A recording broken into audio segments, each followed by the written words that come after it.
Hello, hello.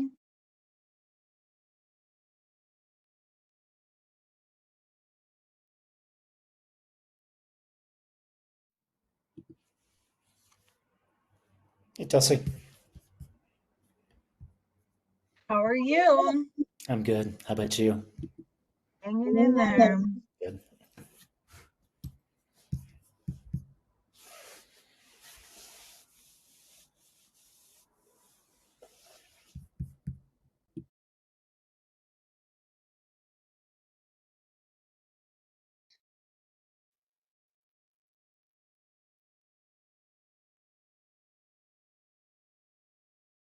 Hi everyone, how's it going?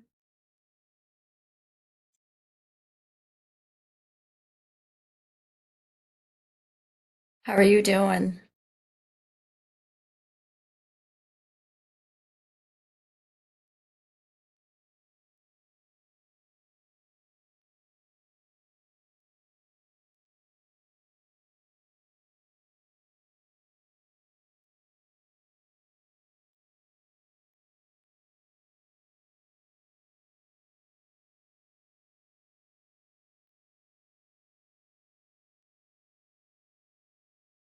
Give everyone another minute. Uh, I know Leslie and George will not be here because they got pulled into a hearing they are testifying for. Um, I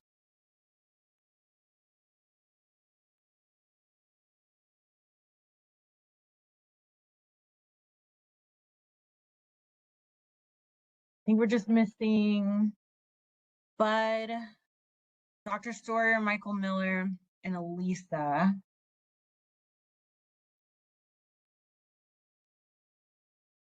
Oh, there's Bud.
George, it's nice to have you.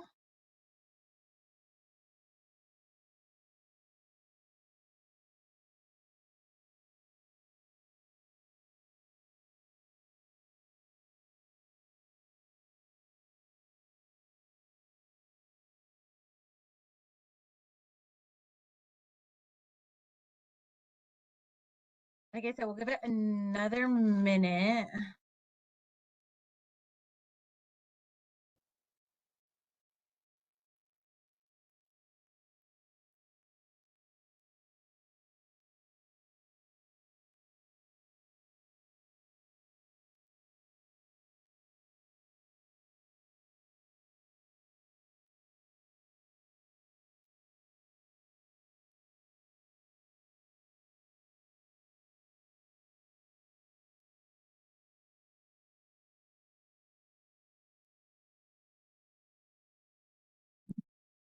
Let me stop sharing.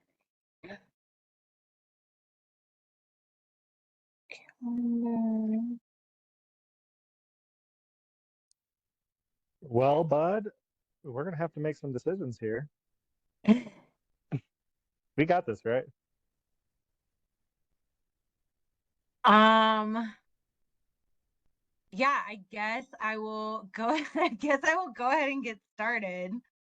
I have filled Leslie and George in on all of this. So I do have their input. We are gonna open up with the zero additional cost contract extension from the Clear Creek co-responder program. So Elizabeth is on the call if people have additional questions. I did ask Elizabeth to send over like a projected budget. So I do have that up. But they're basically just going to be going over into July and August. So they won't be expending any more money. It's just a contract extension. I'll open the floor for questions.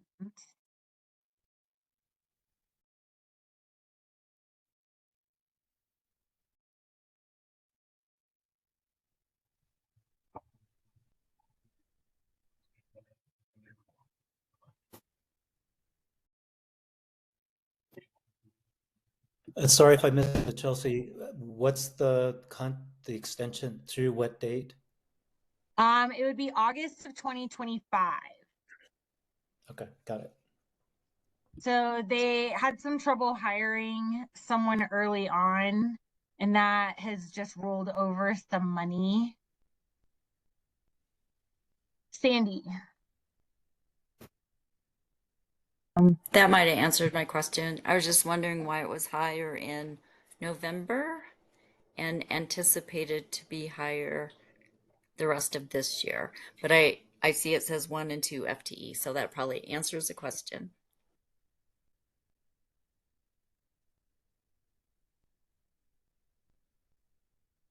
So are we good with this zero additional cost contract extension, them just rolling over funds from losing a full-time person kind of like around the holidays, and that's what rolled over the funds?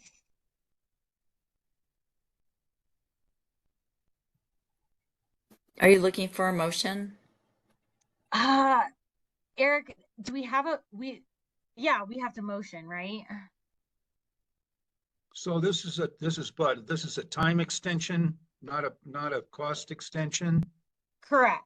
And so when does this extend the period of performance to what? So their contract was supposed to end in June, and they're asking for an extension of until August because they lost a full-time person in December, and they didn't get that person hired until this month. They're starting this month. So they have some rollover funds. Can I ask a quick question? Would it be use it until the contract is fully rendered versus a timeline, like until December, maybe up to a date, just in case something happens and they need to continue to the end of the year? Just a question. Well, we don't want to fundamentally change the contract. We do want people to continue to expense within the contract period. And if at the March meeting, we did delegate that if someone needed a zero additional cost contract extension up to 1 quarter, so 3 months, that the executive committee could approve that. And so this does fall within that 1 quarter extension. That makes sense. Hi, Chelsea. This is Jean. I have a question. Is CCHAP also applying to renew their contract with additional funding for another year? Yes. And so this would bridge that so that they wouldn't have a gap. Okay. So the new funding would begin, I guess, September 1 is what you're saying? If it's awarded? Yeah. Okay. Assuming this short extension is approved, let's talk base or touch base after the meeting so we can Probably prepare like a 3-month simple amendment just to extend it. And then we can do a renewal, assuming it's renewed again, between now and September 1. Okay. This is Bud. Remind me again what CChat is doing for us. They are the co-responder program in Clear Creek. Thank you. Yes. Chelsea, do you want a motion then, or does it not Yes. necessary? All right. I will move that we allow the extension until August for C-Chat to use their existing funded allowance. This I is second Bud, and that. I'll second that. Vote by opposition in the chat.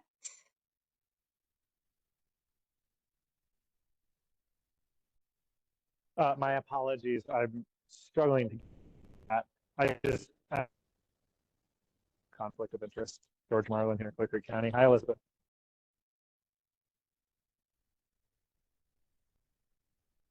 Hi, George. So I guess I just need to know if Elisa approves, because I heard Dr. Ryan approve. And I know Leslie approved. I already spoke with her about this. I'm fine with it. Okay.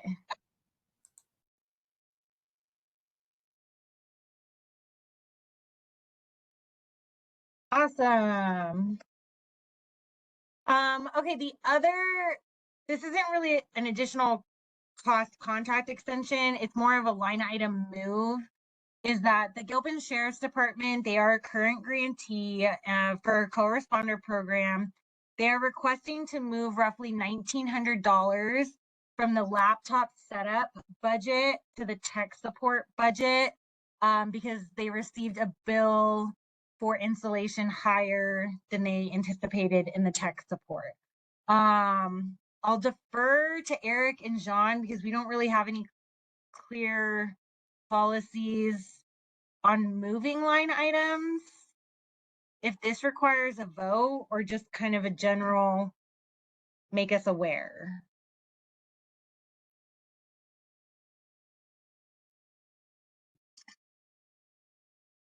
Oh, I can't hear you. I see you're moving.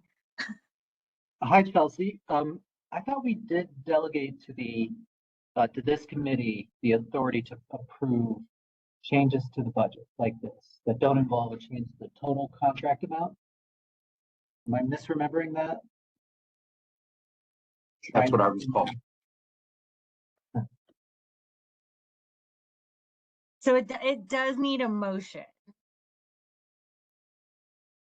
This is Bud, and I would move that we approve a line item change request from laptop setup to tech support for Gilpin Sheriff's in the amount of $1,900.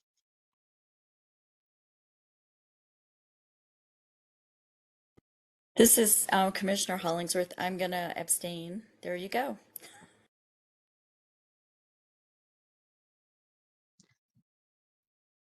Can you hear me now? Yes. So we need a second.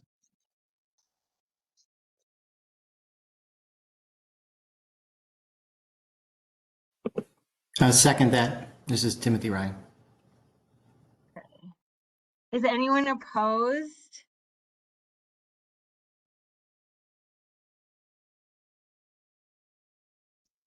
Okay. So we'll go that this is a pass too. I think I need to abstain as well. I'm never sure when I need to abstain. I don't work for that department, but I work for Gilpin County. Yes, Elisa, you do. I just went over this with Eric. Okay. Thank you. Yeah, because you receive a paycheck from the same entity that funds them. That's why you have to abstain. All right, so that's a pass. Okay. Our 414 virtual agenda. This is a completely virtual meeting. We'll do attendance and quorum, non-voting member check-in, approval of minutes, conflicts of interest. I'm going to talk about very briefly like the paradigms, the strategic plan, and the listening tour concerns that were brought up, just to ground everyone in our direction. And then we are actually going to go into renewals, and there's only 2.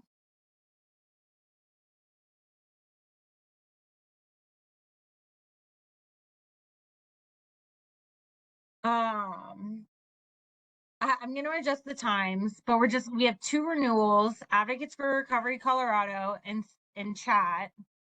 And then we're also going to do a sign up for the rest of the reviews. I'm probably going to put this first.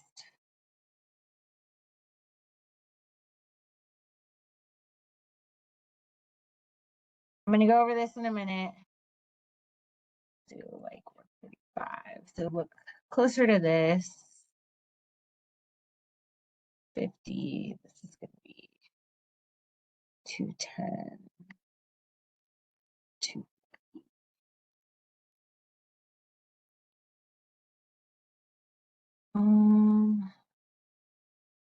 To 20 to 30. This would actually be 230.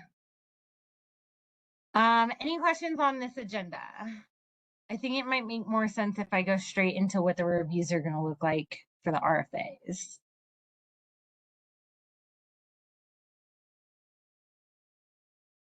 I will drop this link in the chat.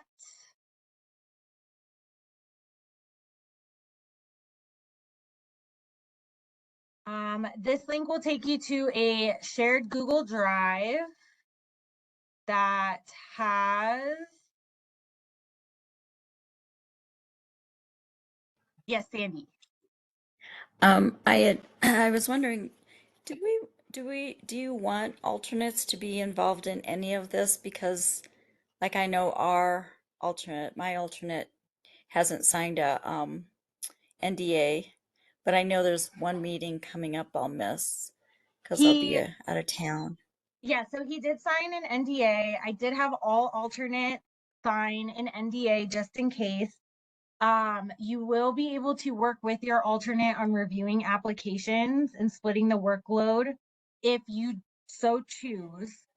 Just keeping in mind that whoever does the scoring of the application is the person who has to participate in the group discussion.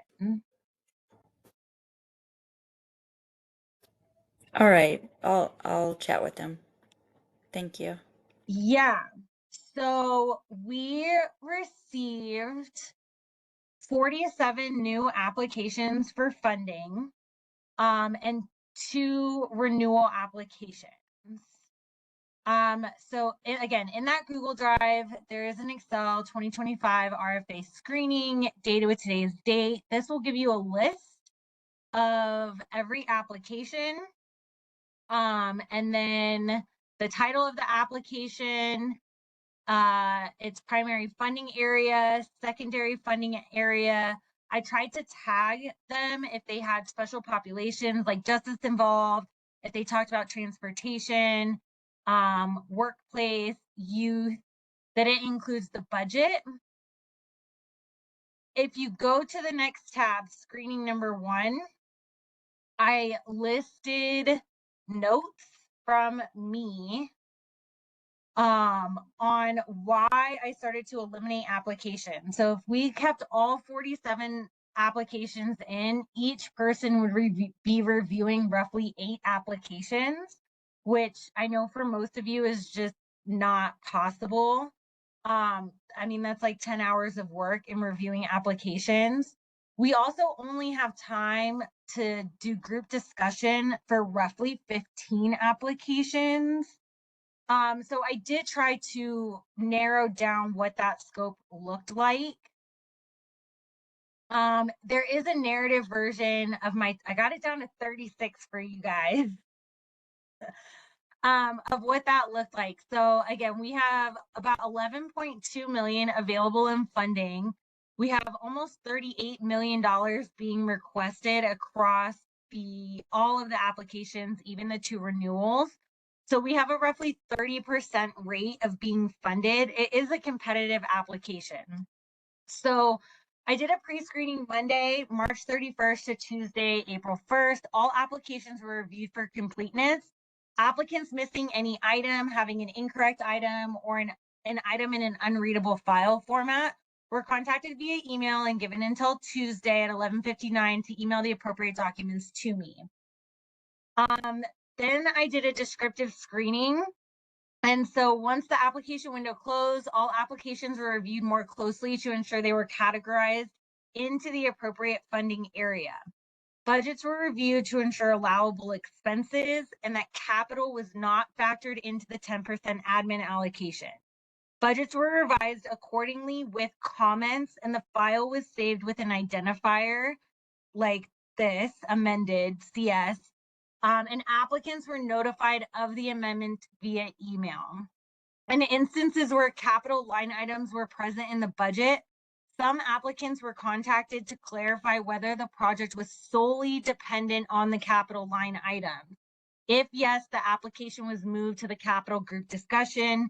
If no, the application remained in the discussion group it was submitted in. Likewise, if an application was moved to a different funding area, it was notated with a comment in the narrative file, and the narrative file was saved with an identifier. Applicants were notified of the amendment via email.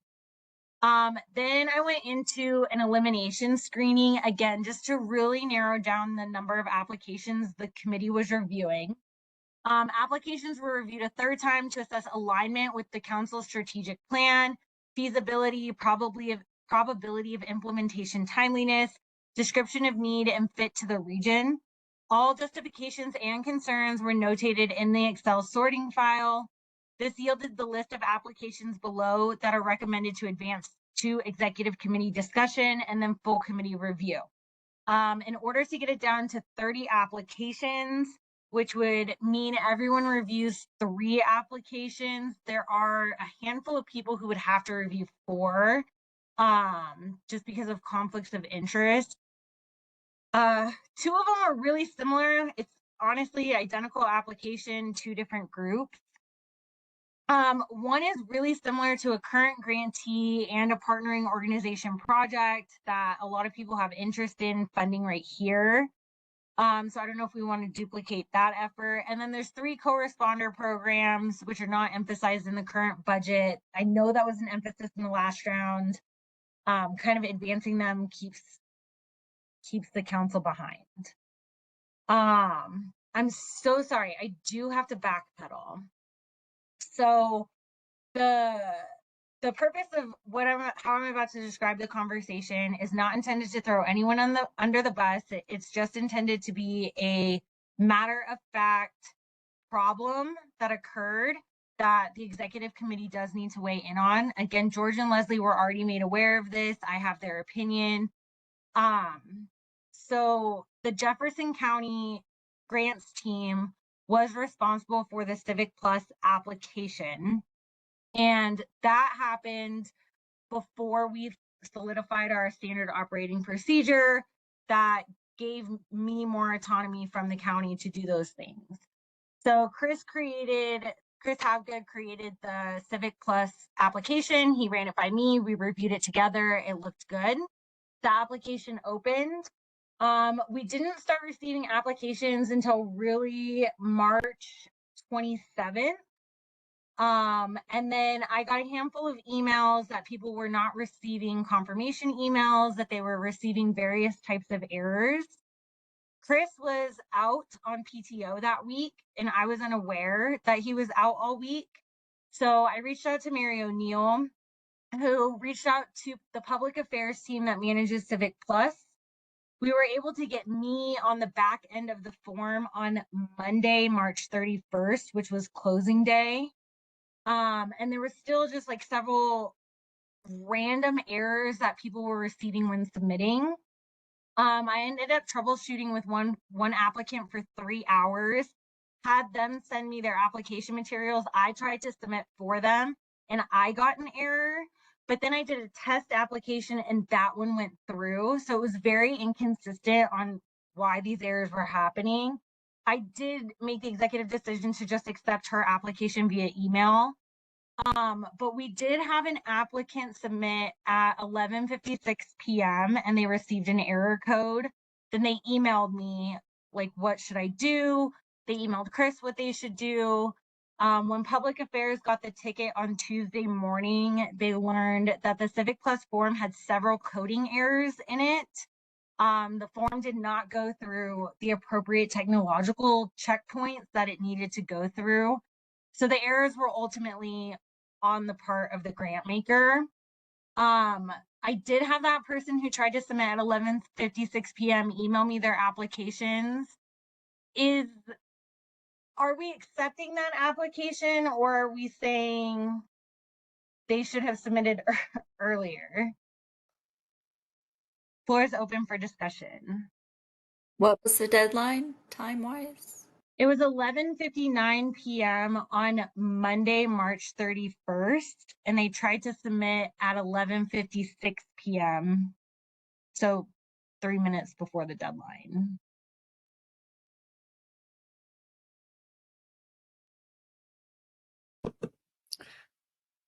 So quick question. So it was actually in before midnight? It depends how you define was it in. Was it in the Civic Plus system? No.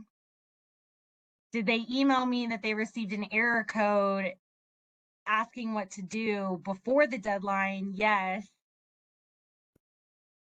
The reason for the error codes are because the form was not created properly. So it's a county side problem that caused it not to be filed on time.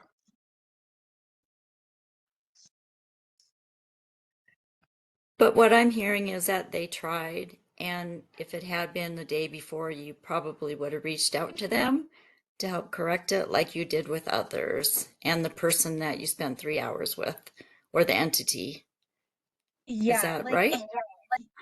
Yeah, Monday from 9 a.m. to 9 p.m., I was just mitigating technical difficulties left and right and confirming application submissions. Mrs. Budd, what are the possible remedies to this? So on Monday, we transferred all processes over to me in my name so that I could have immediate access to fix things. In the future, I am looking at a different platform to use that is actually made for grant making. Also knowing that Civic Plus forms are supposed to go through checks with Public Affairs, I have that relationship with Sherry and Drew now to make sure that the form does go through that check and works for next time. And we only have one firm that falls into this category, or are there several? To my knowledge, there's only one. I And mean, so, several people did have submission errors. Some people were able to fix it, like using a different browser or like deleting hyperlinks, typing it in manually versus copying and pasting. One person, we were not able to fix it, so I did just accept her application via email. That was earlier in the day when I was awake.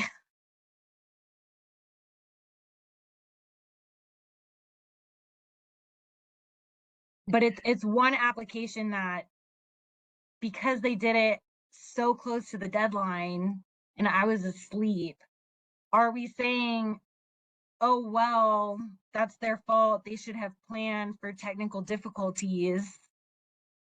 Or are we going to say the technical difficulty is fundamentally an error on the county side and we should just take the application? I support the latter. I think their effort was there. One thing we could do is make an earlier deadline next time while you're awake.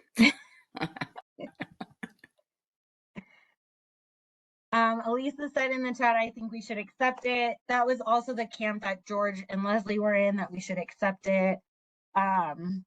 Yes, and then just further building on Sandy and Bud, is that my plan is to redo the application materials and have a focus group with everyone who submitted the satisfaction survey to make sure that all of their comments from the satisfaction survey are being reflected in the new draft of materials. And then also have a meeting with the advisory board to talk about this instance and make sure that we're addressing it appropriately moving forward. Probably also having the form open up for some test runs. All right. So is there anyone in opposition of accepting this application?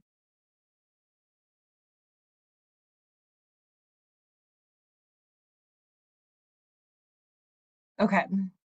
So we will continue to accept that application, and I will go back to the top 36.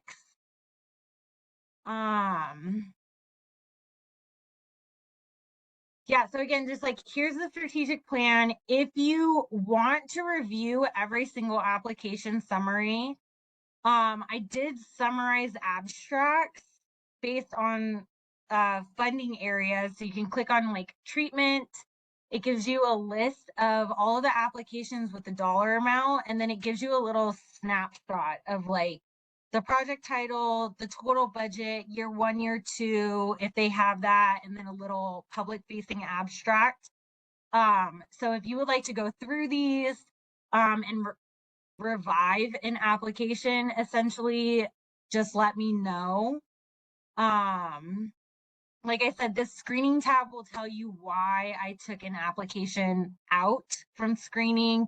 So for example, in the harm reduction category, CHOW is a Jefferson County based project, Clear Creek Public Health, Jefferson County Public Health. Then the naloxone project kind of just seems redundant. Like the counties have their own projects. I would also like to see more efficacy data from them. They're completely theoretical at this point. They just launched in Denver now, so they don't have any, again, efficacy data. So I did take that one out of the rotation. We do need to somehow handle the recovery friendly leader and the DU recovery workplace. Like these are identical applications, just different organizations, and slightly different budgets. So if you guys want to review both of them, you can. I think we really only need to review one of them. I did take out the goals program because they want to expand into Clear Creek and Gilpin, but there's no evidence that they currently serve Region 10 or that Region 10 has any interest in them or that they have evidence of a long-term impact of prevention. Elisa. I just wanted to get some clarification when you said that 2 different organizations submitted the exact same application. I'm curious, how is that possible? Yeah, so they're not exactly the same, but they are extremely similar.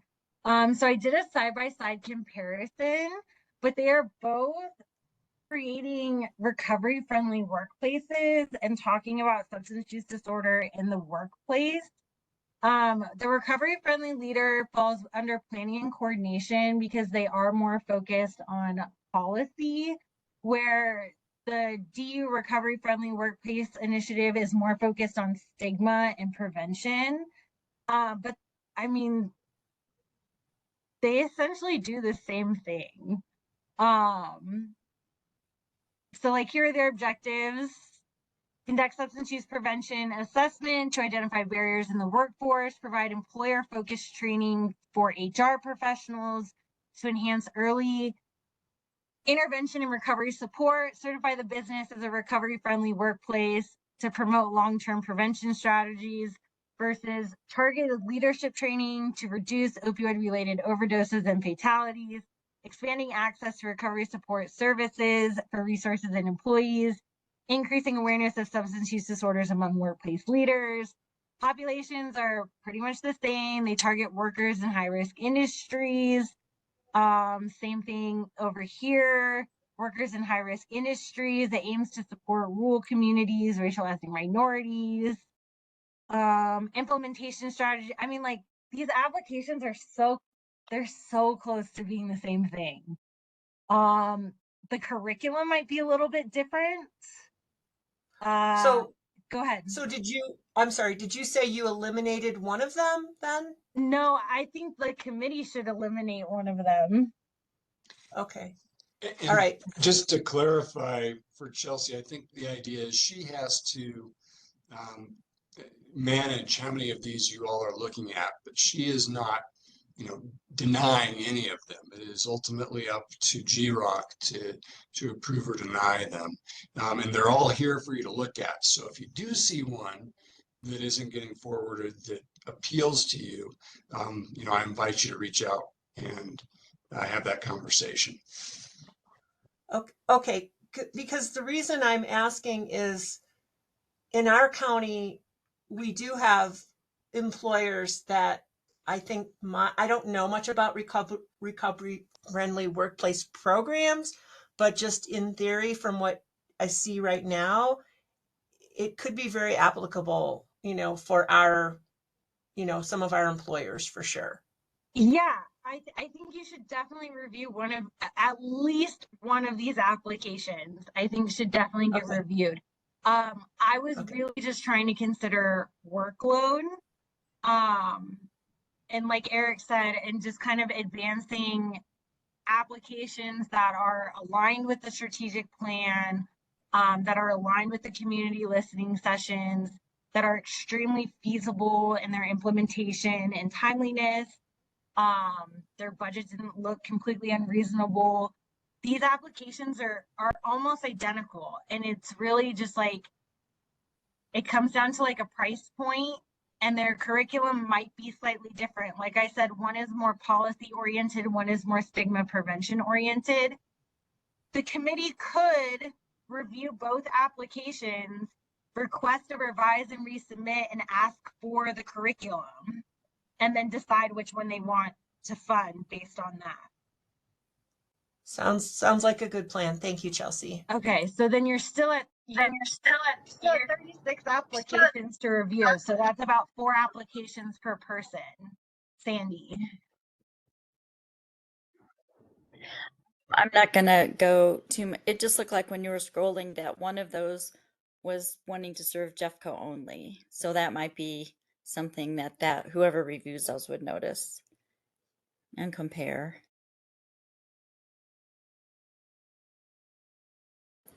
Or primarily, I shouldn't say only, but yeah. They're both primarily Jefferson County. That is something that, again, the specifics of the application could review, and that you can ask and revise and resubmit what their intent is to expand. I have a different question, if you don't mind. I know we've talked about this in the meetings, but what is our philosophy about giving out the funds, since the applications far exceed what we have available? We all know that we get more money up front and not the same amount over the 18 years. So is that going to be based on our recommendations, or should we keep that in mind that we don't want to break the bank for future years?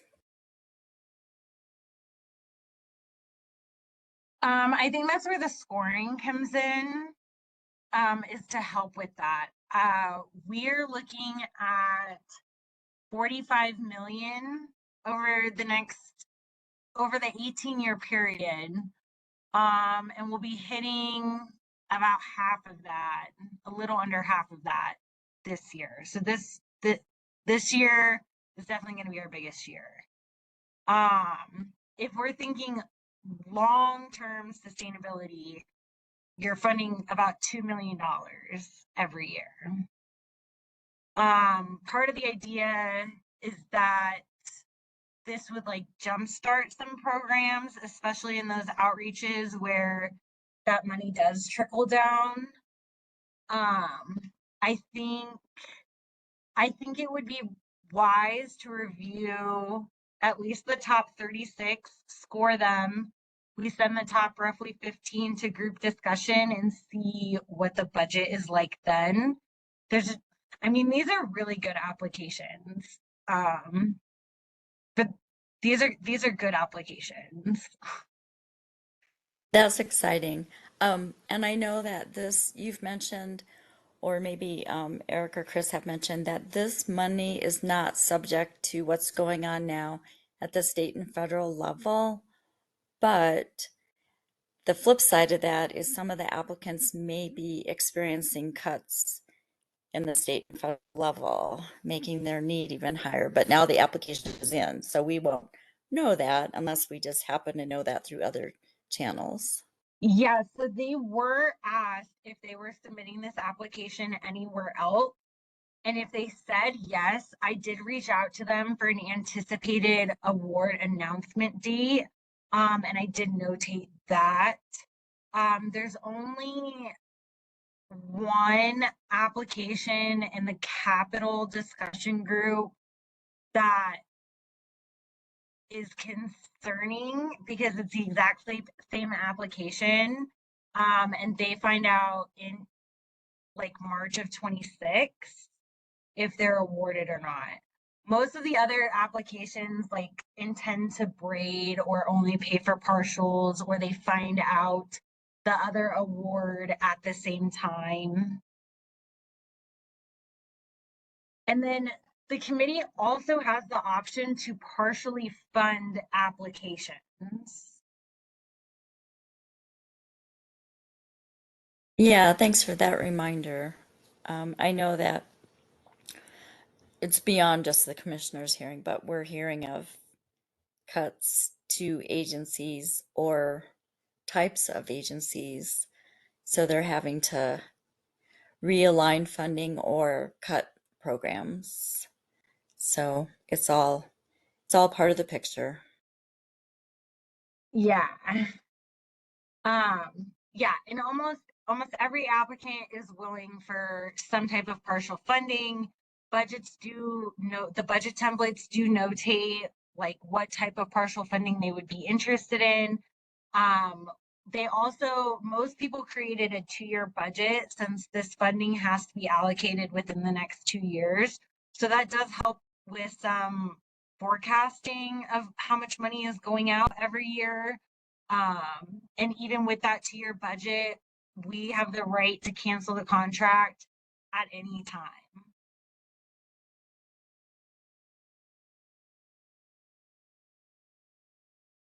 Thanks for the extra info. Yeah. So are there any questions? I kind of need some direction from how you guys want to proceed at this part. You just want to take the 36 that I've given you. My plan was to send out the top 36 abstracts and the Excel sheet to all of the review committee today and have people start signing up for which applications they wanted to review. And then opening that April 14th virtual meeting with solidifying who's reviewing which application. That also gives you guys roughly a week to review the abstracts of the applications I did not advance. And if you want to revive that, we can include it in the scoring process.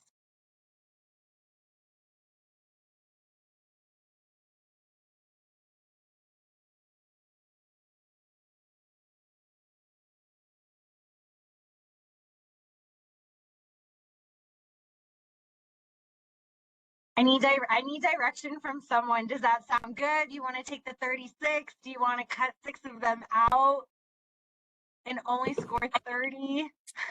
No, let's score 36. Okay, so go with the 36. We'll sign up for those.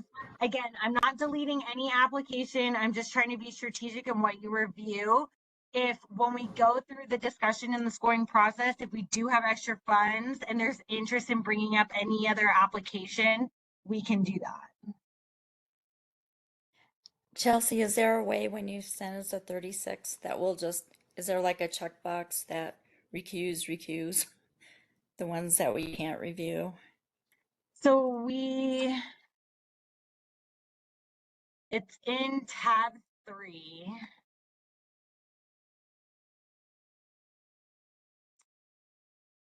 I hate online, it keeps changing the format.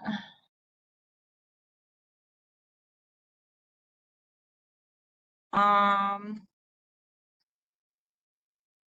have to look at why this format changed when I submitted it, I uploaded it. But you would just sign up right here and then type your name in the COI box.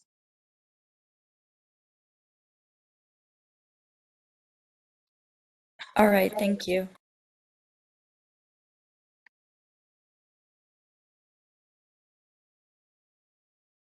There. So some of these Eric and I filled in for you. So like Gilpin Ambulance Authority, all of the voting members from Gilpin have a conflict of interest. Elisa, I'm gonna drop it in the chat. And by the way, I mean, feel free to disagree with us and have a conversation about it. But that was just us trying to facilitate you all thinking through the process. You know, we may not know of every conflict you have, and you may disagree where we thought you had one. I just have a blanket question then. If the county, if a county, any of our counties are giving money to that entity, does that automatically create a conflict? Or is it, or if, I'm No. just wondering because they're not our program, but we give them money to exist and serve the community. Right. The idea, and we've modeled this after the statutes that govern local government boards, is if you have a direct personal financial interest, and in most cases, you're not owners of a company, but you may be employees of a government, and that's really where the conflicts show up. And we've described that very broadly this time around. So for instance, any employee of Jefferson County, we're suggesting should not vote on any application by any Jefferson County department. And this, so for those applications that we have from counties, that's automatically going to knock out several voting members, and we're going to need to make sure we get to quorum otherwise. Yeah, the county department seems clean and clear to me. I guess I am questioning the Gilpin ambulance. Gilpin County gives them funding, but they're a freestanding not-for-profit in our community, but they're not run by Gilpin County, and none of us are employed by them. I filled that in without talking to Eric, so I didn't know that they were not part of the county. So yeah, I guess I could delete that. Yep. Okay. Yeah, that makes sense. Thank you for pointing that out. Sure, it helps answer the question about conflict. Yeah, I filled that in after I met with Eric, and I was like, Gilpin County, that's a county program.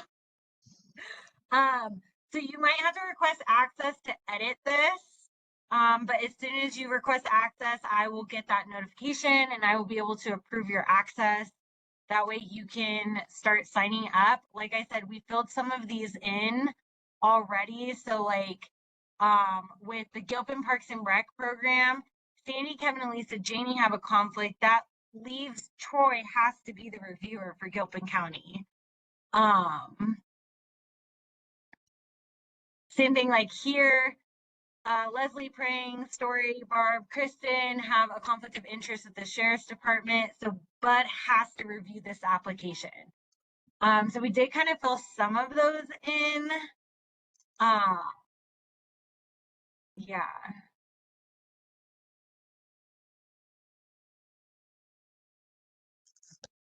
Elisa, were you able to request access to edit that Excel?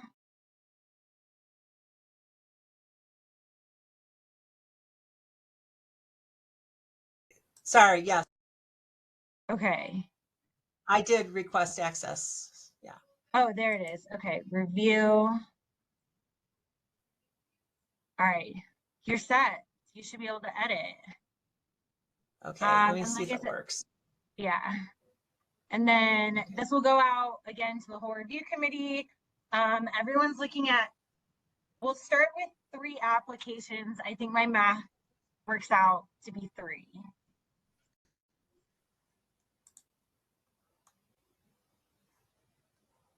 So I will send an email today that has, again, links to all of the narratives, the link to the top 36 narrative that is on that 3rd tab of the Excel for people to sign up. And then we will finish the signups on April 14th. And if at that time anyone would like to bring up an application for review, we can add it in at that time.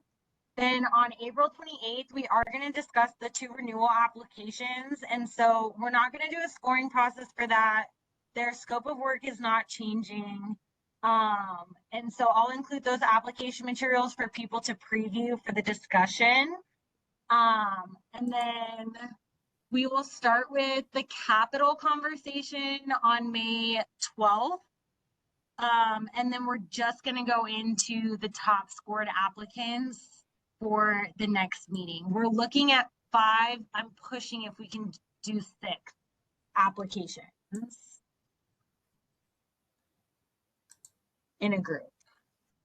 I saw something in the chat. Sean, to clarify, just put our names in the appropriate column for applications we are able to review. Yes. So Sean, you're an advisory member, so you would be in that advisory column. There's a lot more advisory board than there are voting members. So I think advisory board is looking at an average of 2 applications to review. And then we can just fill in the gaps with you guys later. Okay, thanks. Looks like I only have view only access, just FYI. So I yeah, so you have to request access and then I'll grant you access. It's not letting me do that. I'll keep playing with it. Okay. Otherwise we can do a screen share. Okay. Only because people use different emails. So if I type in all of your emails and give you editor access and then you end up using a different Gmail, we have to go through this process again. All right, I think that is all I have for you today. Yes, any other closing question, comments, concerns, points of discussion, or feedback before I give you back 30 minutes of your day? I just, can you clarify how many we're supposed to sign up for now individually? 3. Voting members Okay, are 3. Thank you. Yes.